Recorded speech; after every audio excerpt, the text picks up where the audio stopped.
नमस्कार दोस्तों, मैं आपका दोस्त MP50 ट्रैवल ब्लॉग वाला आपको लेकर आया हूँ एक और आध्यात्मिक यात्रा में। जब प्रभु राम अपने पिता राजा दशरथ का वचन पूरा करने के लिए 14 वर्ष के वनवास पर निकले तो उन्होंने ये समय कई जगहों पर बिताया। वे अखंड भारत के कई हिस्सों से होते हुए माता सीता को छुड़ाने के लिए लंका तक गए। इसके बीच में भी उन्होंने कई राक्षसों असुरों का संहार किया और ऋषि मुनियों आमजनों की रक्षा की। 14 वर्ष के वनवास में से कई साल का समय प्रभु राम ने मध्य प्रदेश में बिताया। इसमें बालाघाट जिले की रामपायली भी शामिल है, जिसे राम की नगरी के नाम से भी जाना जाता है। रामपायली का पुराना नाम रामपदावली है। श्री राम बालाजी मंदिर मान्यता है कि भगवान श्री राम 14 वर्षों के वनवास के समय इसी नगरी से होते हुए रामटेक गए थे। चंदन नदी किनारे बना यह मंदिर श्री राम बालाजी मंदिर के नाम से विख्यात है। यह जगह बालाघाट मुख्यालय से करीब 30 किलोमीटर दूर स्थित है।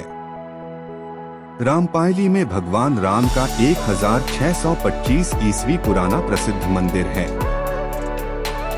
मंदिर में साल भर मध्य प्रदेश, छत्तीसगढ़ व महाराष्ट्र के भक्तगण भगवान राम के दर्शन करने पहुंचते हैं। यहां पर चंदन नदी के तट पर किलेनुमा मंदिर मौजूद है, जिसमें भगवान श्री राम और सीता की काले पत्थर की क्रोधित रूप की वनवासी रूपी प्रतिमा विराजमान है, जो भगवान के वनवास के दिनों में भ्रमण को दर्शाती है। इतना ही नहीं, इस मंदिर में रेत के शिवलिंग है, जो लगभग 1875 में स्थापित किया गया। यहाँ एक हनुमान जी की प्रतिमा भी है, जिसे लंगड़े हनुमान जी के नाम से जाना जाता है। इस मंदिर में भक्तों की विशाल भीड़ उमड़ती है। यहाँ का प्रसिद्ध श्री राम बालाजी मंदिर भगवान श्री राम के वनगमन की कई ऐतिहासिक धरोहरों और मान्यताओं को समेटे हुए है। इतिहासकारों की माने तो रामपायली में ऋषि शरभंग का आश्रम था। वनवास के दौरान प्रभु श्री राम सीता माता के साथ उनके दर्शन करने पहुंचे थे, लेकिन दर्शन करने के पहले ही रामपायली से कुछ दूर स्थित गांव देवगांव में विराध नामक राक्षस सामने आ गया था, जिसका वध करने के बाद उन्होंने ऋषि के दर्शन प्राप्त किए थे। हालांकि इस दौरान सीता माता राक्षस के सामने आने से भयभीत हो गई थीं, जिसके चलते भगवान ने विकराल रूप धारण कर सीता जी के सिर पर हाथ रख अभयदान दिया था। इसी रूप में रामपायली मंदिर में बालाजी व माता सीता की वनवासी प्रतिमा विराजमान है।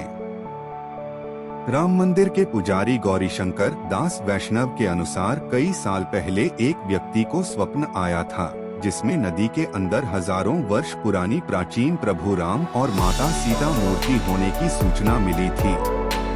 साथ ही वहां शिवलिंग भी था। बाद में इन मूर्तियों को चंदन नदी से निकालकर एक पेड़ के नीचे स्थापित किया गया था। इस स्थान को रामदोह के नाम से भी जाना जाता है। इसके बाद नागपुर के राजा भोसले ने सन 1665 में मंदिर का जीर्णोद्धार कर मूर्ति की स्थापना की थी और 18वीं शताब्दी में मंदिर का नव निर्माण कर इसे आधुनिक रूप दिया था। वहीं मंदिर में स्वयं प्रकट श्री राम भक्त हनुमान जी की प्रतिमा है, जो लंगड़े हनुमान जी के नाम से प्रख्यात है। पौराणिक मान्यता के अनुसार श्री राम भक्त पूर्व मुखी हनुमान जी की मूर्ति का एक पैर जमीन पर और दूसरा पैर यानी बायां पैर जमीन के अंदर होने से स्पष्ट दिखाई नहीं देता है। वर्षों पूर्व एक समिति ने हनुमान जी की मूर्ति हटाकर मंदिर में स्थापित करने की कोशिश की थी। तब 50 फीट से अधिक गड्ढा खोदा गया था, लेकिन पैर का दूसरा छोर नहीं मिल पाया था। मान्यता है कि भगवान हनुमान जी का पैर पाताल लोक तक गया है। यहाँ हनुमान जन्मोत्सव व कार्तिक पूर्णिमा के अलावा साल भर श्रद्धालुओं का तांता लगा रहता है। रेत का शिवलिंग धार्मिक मान्यताओं के अनुसार यहाँ पर स्थित रेत का शिवलिंग जो 1875 ईस्वी में स्थापित किया गया था है, जो सभी की मनोकामनाएं पूर्ण करने वाला है।